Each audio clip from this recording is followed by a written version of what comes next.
Sparks fly on Capitol Hill. And I have to tell you directly and personally that I regret voting for you for Secretary of State.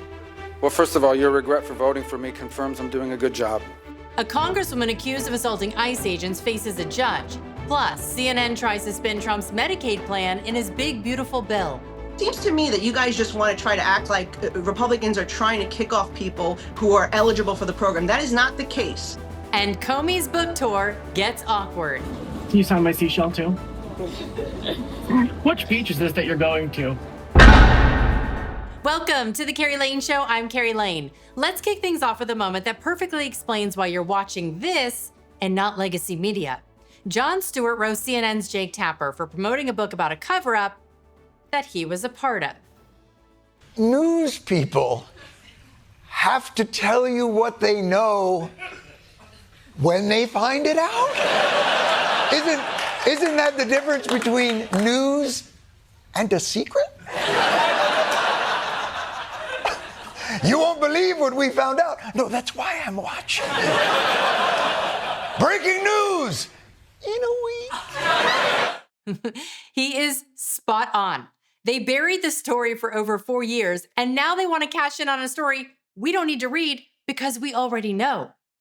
Meantime, an epic battle on Capitol Hill. Secretary of State Marco Rubio takes on Senator Van Hollen in a must-see exchange. Watch this.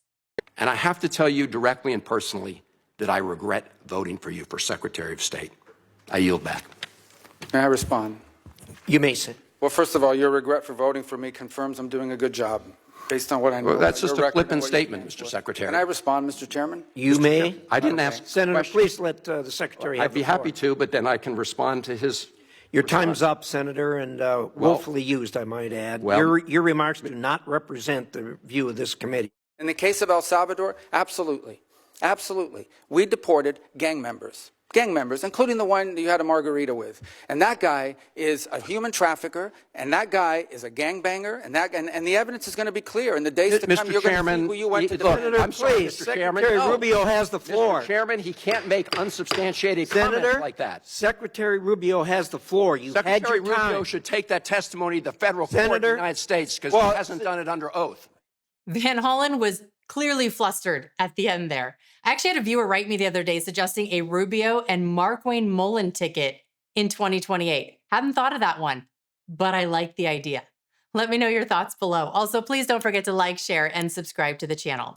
Okay, here's Rubio destroying Van Hollen's argument that the secretary is snatching people off the streets and deporting them. I don't deport anybody, and I don't snatch anybody. The State Department does not have officers in the street snatching everybody. What I do is revoke visas. And it's very simple. A visa is not a right.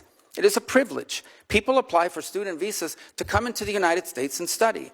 And if you tell me that you're coming to the United States to lead campus crusades, to take over libraries and try to burn down buildings and acts of violence, we're not going to give you a visa. Is that what Ms. Ostork did? We're not going to give you a visa. Is that what she did? Come on, Mr. Secretary. And every single one of these cases, the factors are different. Senator, the bottom line is if you're coming here to stir up trouble on our campuses, we will deny you a visa. And if you have a First visa Amendment and we find apply you, to we'll people revoke living in the United States? And we're going to do more. There are more coming. We're going to continue to revoke the visas of people who are here as guests and are disrupting our higher education facilities.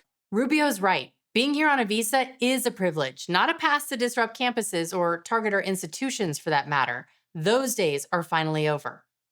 Now to James Comey, who gets paid an unexpected visit during his book signing tour. This gave me a good laugh.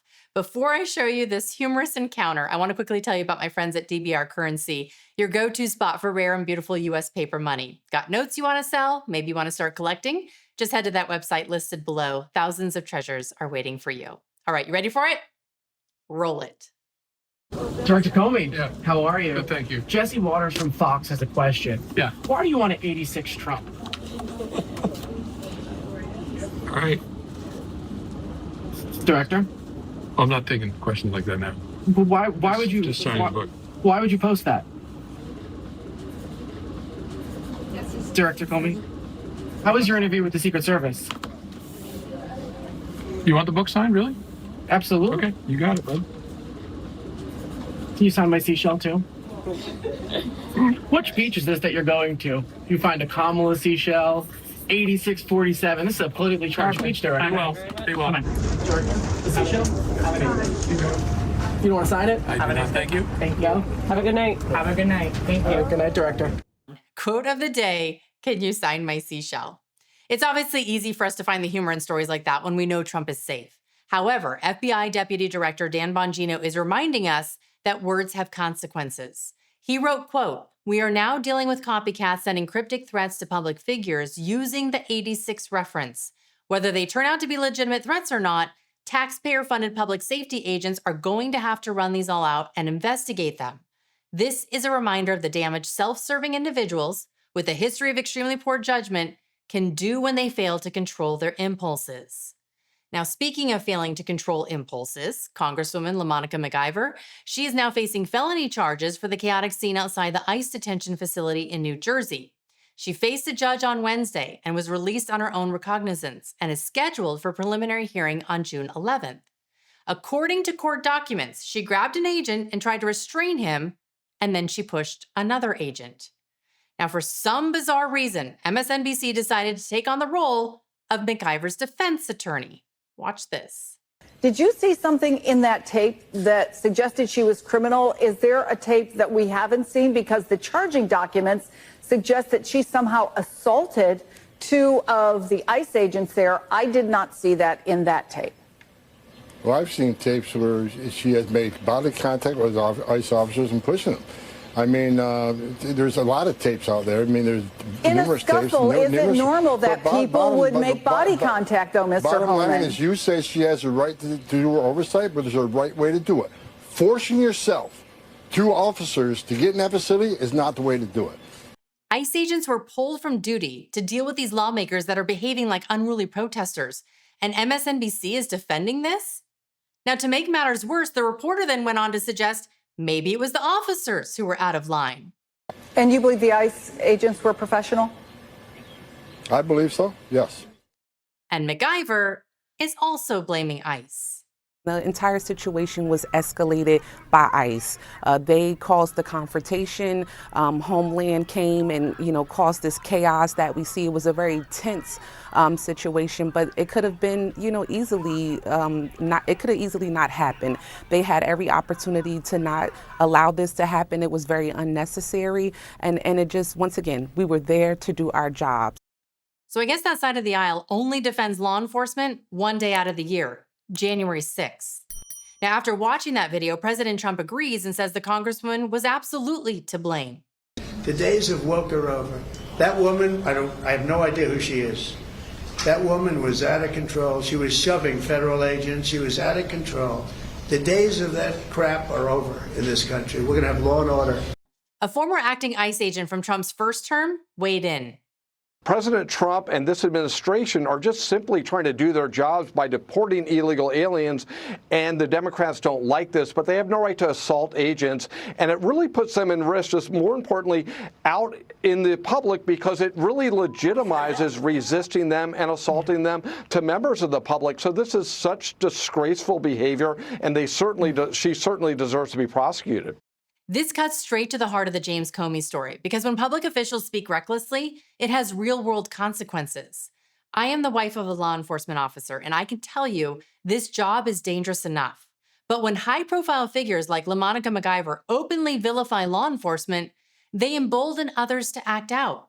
That puts every officer and every community at a greater risk. Tim Walz, he is also to blame for comments like this. Donald Trump's modern-day Gestapo is scooping folks up off the streets. They're in unmarked vans, wearing masks, being shipped off to foreign torture dungeons. No chance to mount a defense, not even a chance to kiss a loved one goodbye, just grabbed up by masked agents, shoved into those vans, and disappeared. Outrageous, wrong setting, and a total lie. Here's why that kind of language is so dangerous. It is such appalling that elected official would say this at a commencement, because this puts these agents in so much danger. And it's really important to know the assaults on ICE agents just this year have gone up. I think it's something like 413% just since the beginning of this year. And so this rhetoric puts them at greater danger, as well as the public in greater danger. And again, it's so unbelievable and so disgraceful that an elected official would do that. And here it is. According to DHS, attacks and smears on ICE have resulted in agents facing a 413% increase in assaults. Tim Walz, your words matter, and we deserve better. Let's move now to President Trump's big, beautiful bill. Here's Jim Jordan on what Americans can expect.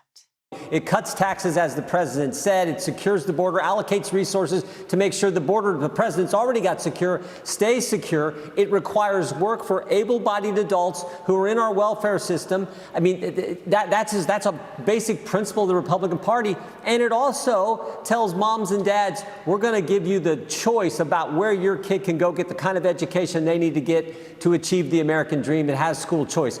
Now, this bill also includes no tax on tips, Social Security, or overtime, which was a big campaign promise.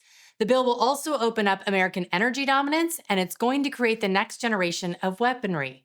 But legacy media, they're spinning it, and they're trying to tell you it guts Medicaid. Some 40% of your constituents in New York's 11th district rely on Medicaid. 89,000 of them are actually kids. Do you have an estimate on how many of them would lose eligibility under this plan? Under the current plan, they don't lose eligibility. I mean, again, we particularly made sure that we protected the people who Medicaid was meant for. The individuals who will have a problem are fraudsters, people in the country illegally, people who there'll be work requirements imposed who refuse to adhere to working. But if they're able-bodied and they have no dependents, then they should be contributing to society and working. But Congresswoman, do you have an estimate of how many people in your district will lose benefits? Well, I'm explaining to you right now. If you're listening to me, what I'm saying is sure, the 4.5 million work people, requirements. You've explained if they adhere to the work requirements, they keep their benefits. Absolutely. And then the 1.5 million are illegal. They will be the ones removed. And then there's another 1.5 million who are do you not have a precise number for your district who you believe that are ineligible? So people who are currently not eligible will also be removed. The left says millions of people will be cut, which is true, but they're forgetting important context. It's only the people who aren't legally eligible. It's really that simple. The only requirement would be a work requirement. The only requirement, I believe it's 80 hours. They have to meet like a certain number of hours a week, and then they have to report it as well. And that presents difficulties for some folks. There are also estimates out there that show that people that are eligible for Medicare aren't actually receiving it anyway. So I do wonder if you had an estimate. That's all I was asking. I wasn't trying to make it seem like you're trying to do anything. I was asking you for a ballpark number for your district. Okay. Well, but you don't let me explain. I'm trying to explain to you. So if you don't want to hear the answer, then don't have me on the show. CNN tried to tell you that you have to work 80 hours a week to be eligible. No, that's false. It's 80 hours a month, which is only 20 hours a week, which is part-time. It's also worth noting that these were Clinton-era rules. Yeah, Bill Clinton put these in place, and everybody loved them until now. Go figure. In my next video, buckle up, because it's another heated showdown in the Oval Office, this time with the South African president. Plus, Marco Rubio and Lee Zeldin destroy Democrats on Capitol Hill. You're gonna like this one. Go ahead, click on that video you see now on your screen, and I'll see you over there.